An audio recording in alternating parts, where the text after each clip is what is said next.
Heading डालें आज भैया। नंबर 2, धात्विक त्रिज्या।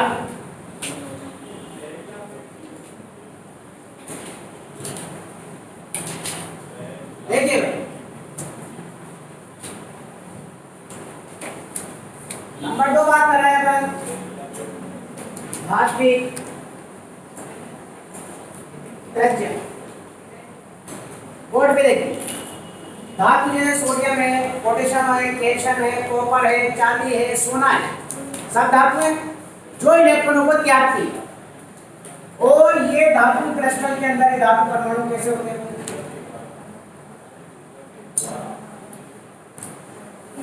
एक दूसरे से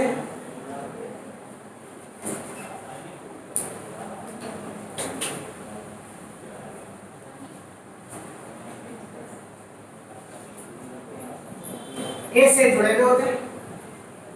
तो धात्विक त्रिज्या अपने को याद है, परमाणु को पृथक करना तो अपन पढ़ चुके हैं, संभव नहीं है। ये क्या है भाई? धातु क्रिस्टल। इसके दो समीपस्थ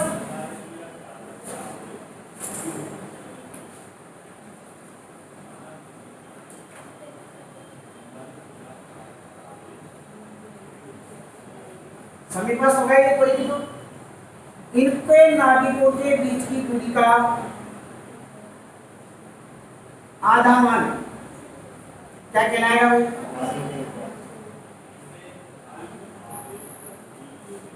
ये क्या कहलाएगी भाई? आ गई बात समझ? इसी धातु क्रिस्टल में दो समीपस्थ धातु परमाणुओं के नाभिकों के बीच की दूरी का आधा मान क्या कहलाएगा? लिखो धात्विक त्रिज्या। इसी धात्विक क्रिस्टल में दो समीपवर्ती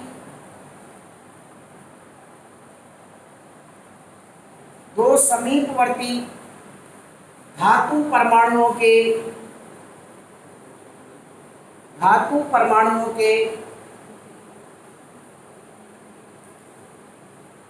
नाभिकों के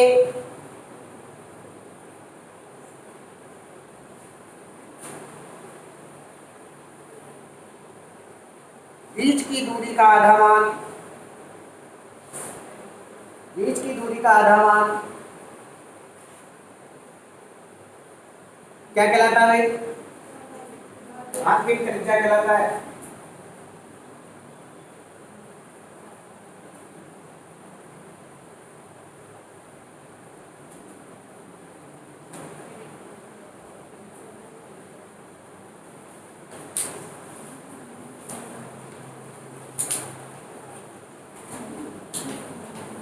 बना लीजिए।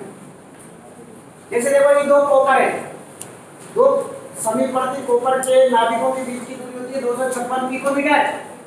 तो इसकी सेशन की त्रिज्या कितनी हो जाएगी? 256/2 बराबर कितनी हो जाएगी? 128 पिकोमीटर।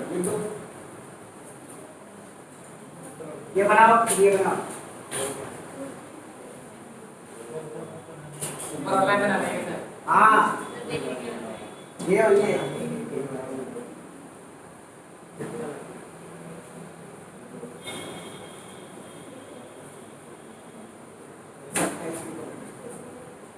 धातु क्रिस्टल भी तो बताना पड़ेगा कैसा होता है।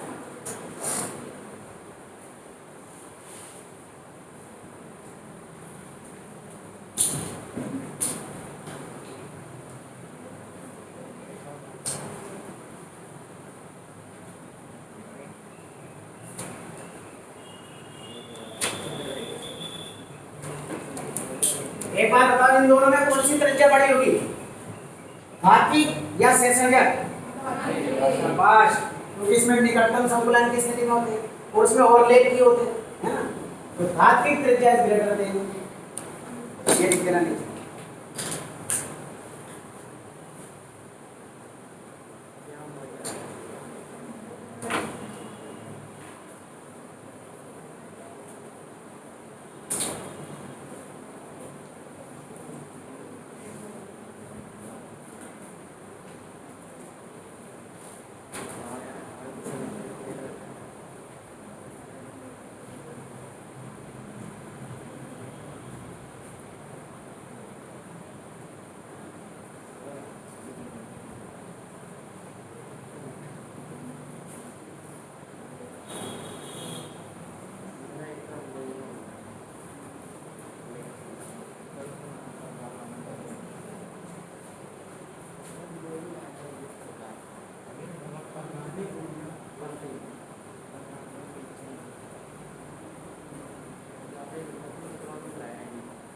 नीचे लिख रहे हैं धातु त्रिज्या ग्रेटर देन सेशन त्रिज्या।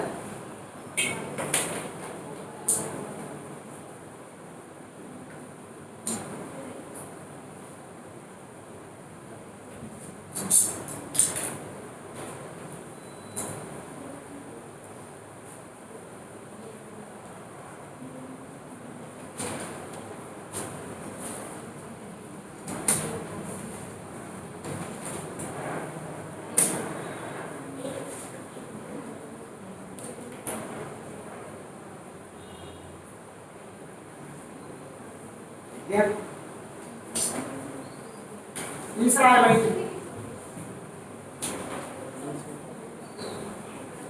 वांडर वॉल्स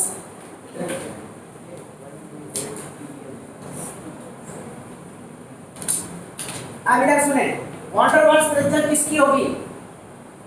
उत्कृष्ट गैस होगी क्योंकि वो रासायनिक अभिक्रिया में भाग इसलिए उसमें जो बल होता है वो H2 और H2 के मध्य होता है,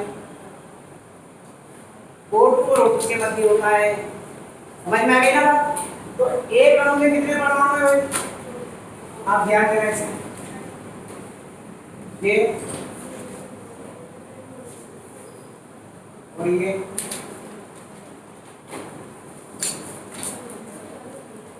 ठीक है, और इसके पास क्या होगा ये टच किया हो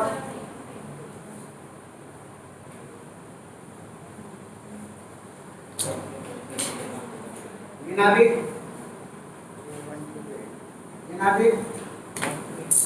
दो अणु हो गए।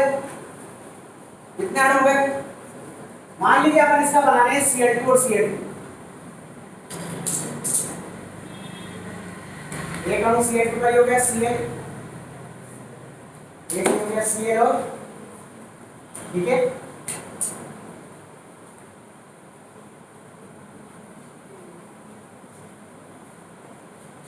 अब एक अणु तो ये है और एक अणु, इनके समीपवर्ती परमाणु ये हो गए।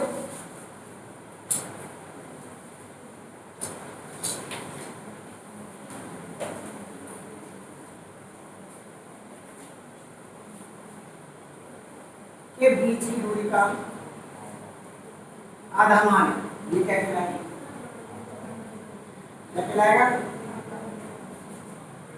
वाटर वास्तव में कहलाएगा। तो क्या कहोगे? किसी अणु के दो समीपवर्ती परमाणुओं के नाभिकों के बीच की दूरी का आधा मान क्या कहलाएगा भाई? क्या कहलाएगा? वॉन्डर वॉल्स त्रिज्या कहलाएगा। तो लिखो वॉन्डर वॉल्स त्रिज्या को परिभाषित करो। किसी तत्व के दो अणुओं के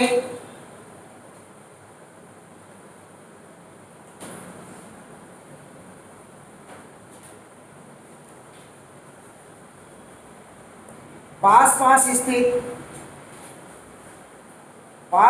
स्थित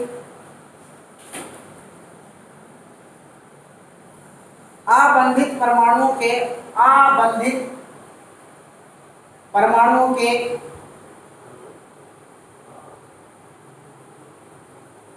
नाभिकों के बीच की दूरी का आधा मान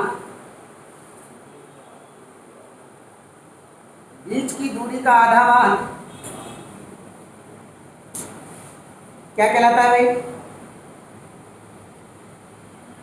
वॉन्डर वॉल्स त्रिज्या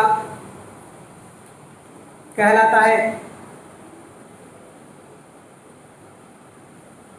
वॉन्डर वॉल्स त्रिज्या कहलाता है। लिख दीजिए इसे।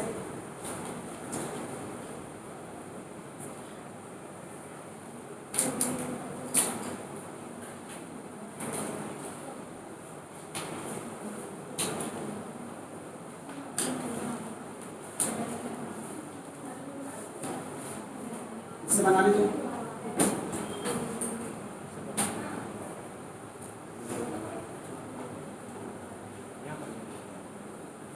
ऊपर परिभाषा दिखाएंगे इसकी जो आसान लगेगा। इसे बना लीजिए।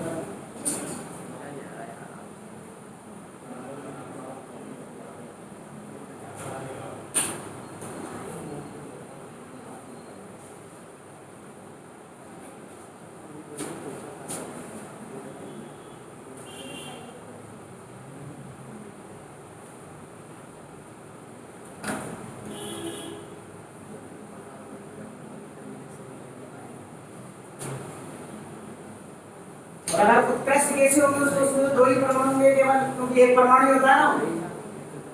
ये नियोन का ही पता बना लेना ताकि आपको कंफ्यूजन ना हो जाए। यहाँ लिख देना नियोन और यहाँ भी लिख देना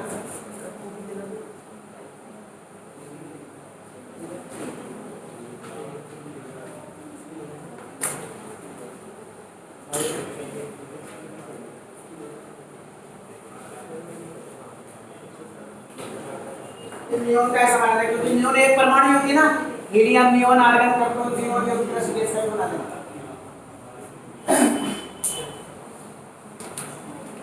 उत्कृष्ट गैस का बना देना नियोन नियोन।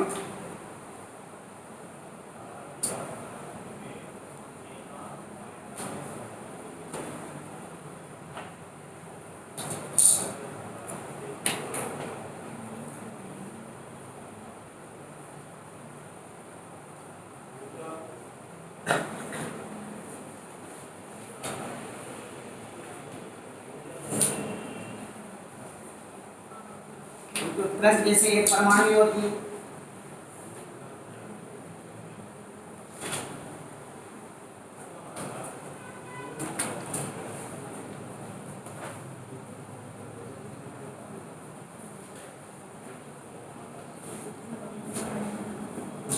दूसरी परिभाषा लिखो नीचे।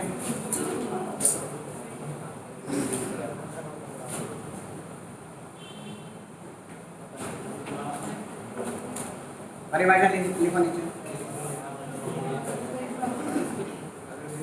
बनाया क्या इसके नीचे ही, हाँ इसके नीचे परिभाषा लिखो, जो आसान लगे वो याद कर लेना। लिखो दो अणुओं के समीपस्थ परमाणु, दो अणुओं के समीपस्थ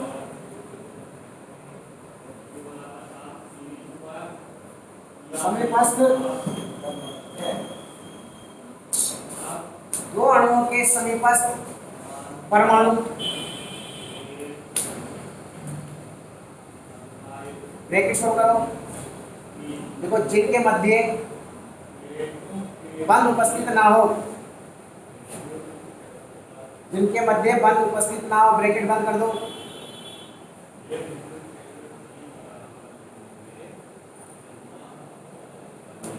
बंद कर दिया। लिखो आगे, के नाभिकों के दो अणुओं के समीपस्थ परमाणुओं के नाभिकों के मध्य की दूरी का आधामान, मध्य की दूरी का आधामान सहसंयोजक त्रिज्या कहलाता है।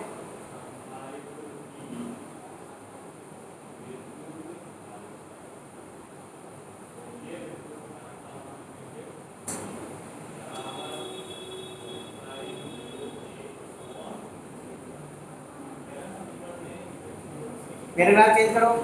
वान डेर वाल त्रिज्या का मान, वान डेर वाल त्रिज्या का मान धातु की त्रिज्या और सहसंयोजक त्रिज्या से अधिक होता है।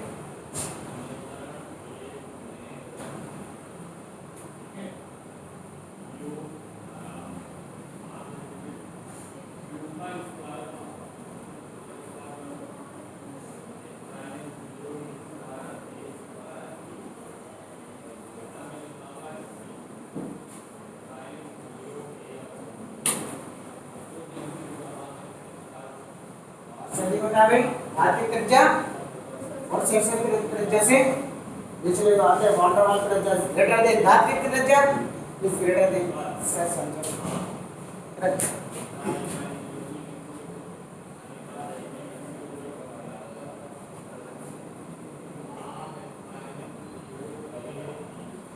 इसलिए वान डेर वाल त्रिज्या इज ग्रेटर देन धातु त्रिज्या इज ग्रेटर देन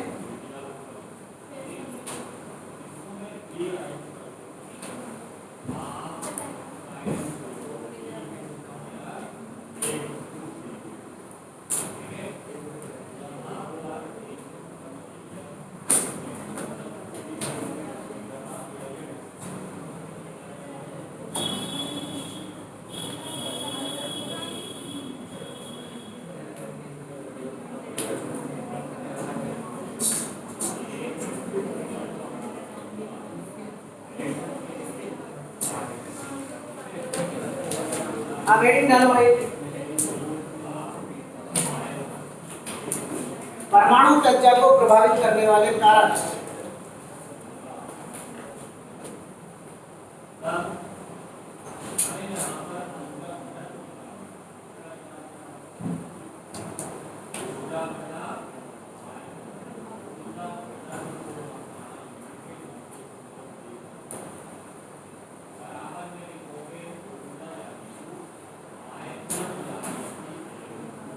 सुनिए,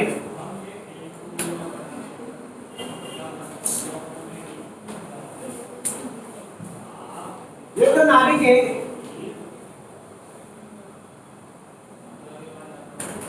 और ये बाह्यतम कोश का इलेक्ट्रॉन है। तो नाभिक इस बाह्यतम कोश के इलेक्ट्रॉन को अपनी ओर क्या करता है, इससे हम क्या कहते हैं, और इसको किससे प्रदर्शित करते हैं? क्लियर? आप देखो, इसका मतलब ये, अगर प्रभावी नाभिक के आवेश का मान अधिक होगा तो त्रिज्या कैसी होगी, आवाज छोटी होगी। क्यों? क्योंकि नाभिक का बाह्यतम कोश के इलेक्ट्रॉन पर यदि आकर्षण अधिक है तो आकार कैसा होगा, इसलिए त्रिज्या भी क्या होगी, यानी कि त्रिज्या इनवर्सली प्रोपोर्शनल टू 1 अपॉन प्रभावी नाभिकीय आवेश। इसका मतलब ये हुआ यदि प्रभावी नाभिकीय आवेश जैसा होगा अधिक होगा, आर कैसी होगी, छोटी होगी कि नहीं होगी? क्योंकि क्योंकि अगर प्रभावी नाभिक के आवेश का मान अधिक होगा तो नाभिक का बाह्यतम कोश के इलेक्ट्रॉनों पर आकर्षण क्या होगा, अधिक होगा। जब आकर्षण अधिक होगा तो बाह्यतम कोश सुपरकर नाभिक के कहां जाएगा, नजदीक आ जाएगा, इसलिए आकार छोटा हो जाएगा और त्रिज्या भी। तो देखो प्रभावी नाभिक के आवेश, देखो नाभिक द्वारा बाह्यतम कोश के इलेक्ट्रॉनों को, हेडिंग पहले डाल दिया करो, मेरे से बोलने से पहले जब बोर्ड पे लिखते हैं तो आप भी हेडिंग डाल दिया करो, पर्याप्त समय मिलता है उस टाइम आपको। आप जब बोलना लिखाना शुरू करते हैं जब तो आप हेडिंग डालना शुरू करते हो। जैसे हम बोर्ड पे डालते हैं उस टाइम हेडिंग डाल दिया करो, तैयार रखा करो, बैठे क्यों रहते उस टाइम। देखो नाभिक द्वारा बाह्यतम कोश के इलेक्ट्रॉनों को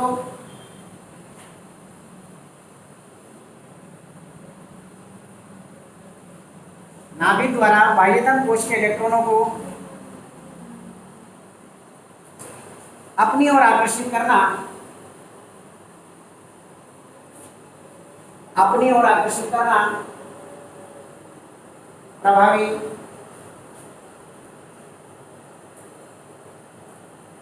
नाभिकीय आवेश कहलाता है।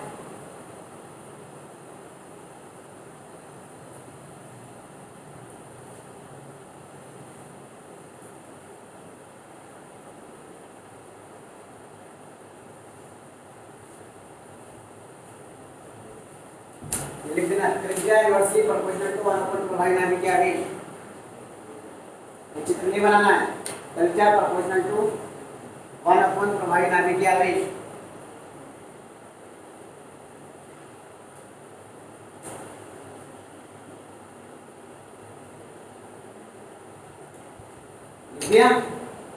आप सुनो क्या बोलोगे, यदि प्रभावी नाभिकीय आवेश का मान अधिक होगा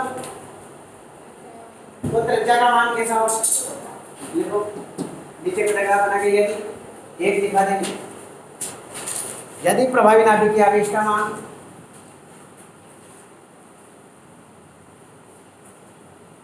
अधिक होगा तो त्रिज्या छोटी होगी।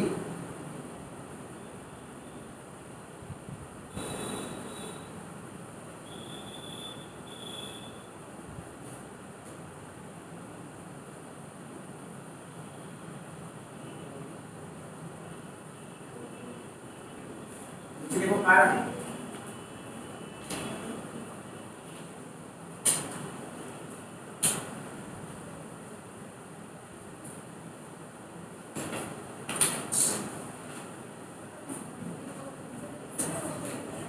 कैसे लिखना है? देखो ऐसे लिखना है एक लाइन में, यदि प्रभावी नाभिक के आवेश का मान अधिक होगा तो नाभिक का बाह्यतम कोश के इलेक्ट्रॉनों पर आकर्षण एक ही लाइन में आना चाहिए। आकर्षण क्या होगा? बोलो ना, अधिक होगा। होगा कि नहीं होगा? इसलिए आकार छोटा होगा, इसलिए त्रिज्या भी छोटी। क्लियर हो गई बात?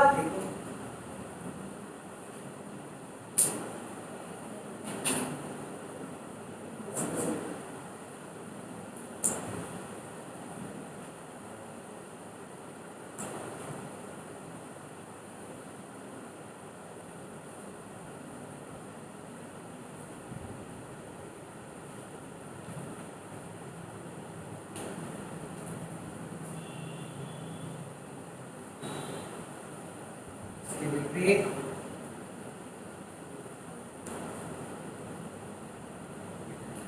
यदि जेड इफेक्ट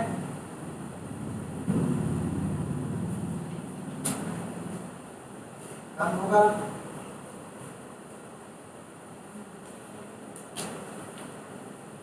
तापमान त्रिज्या आर का मान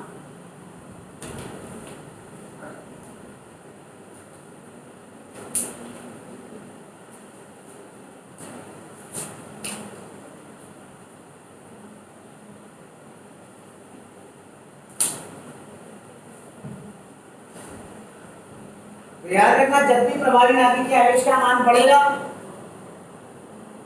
तो त्रिज्या कैसी होती जाएगी भाई? और प्रभावी नाभिक के आवेश का मान घटेगा तो त्रिज्या कैसी होती जाएगी? बड़ी होती जाएगी। लिख दिया?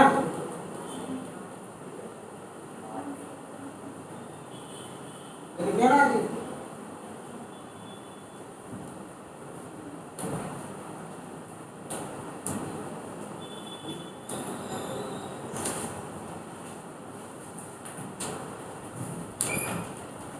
अब मुझे मेरी बात का जवाब दो। अपन आवर्त में बाईं से दाईं ओर चलते हैं तो आकार के प्रभावी नाभिक के आवेश का मान क्या होता है? आ गई ना समझ में? प्रभावी नाभिक के आवेश का मान बढ़ता है तो त्रिज्याएं भी कैसी होती जाएगी? आ गई समझ में? और वर्ग में ऊपर से नीचे आते हैं तो प्रभावी नाभिक के आवेश का मान कम होता जाता है, इसलिए आकार और त्रिज्याएं नीचे नोट लगा लीजिए, नोट लगा लीजिए। आवर्त में बाईं से दाईं ओर चलने पर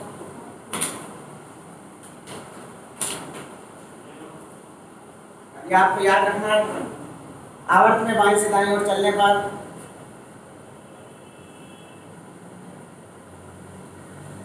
जेड इफेक्ट का मान बढ़ता जाता है।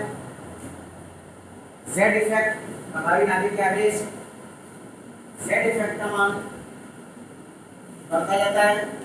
जेड जी डबल एफ जेड इफेक्ट का मान बढ़ता जाता है, इसलिए आकार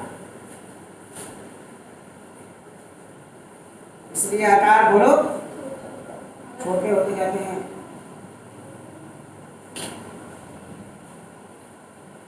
पैराग्राफ चेंज करो। वर्ग में क्या होगा? उल्टा होगा। देखो वर्ग में ऊपर से नीचे आने पर, वर्ग में ऊपर से नीचे आने पर प्रभावी नाभिक के आवेश का मान क्या होता जाता है? प्रभावी नाभिक के आवेश का मान कम होता जाता है,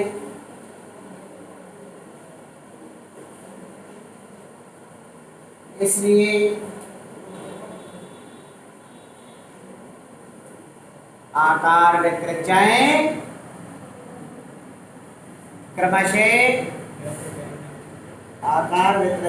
क्रमशः बढ़ती जाती है। कल वहीं से आगे पढ़ेंगे प्रभावित करने वाले कारकों को।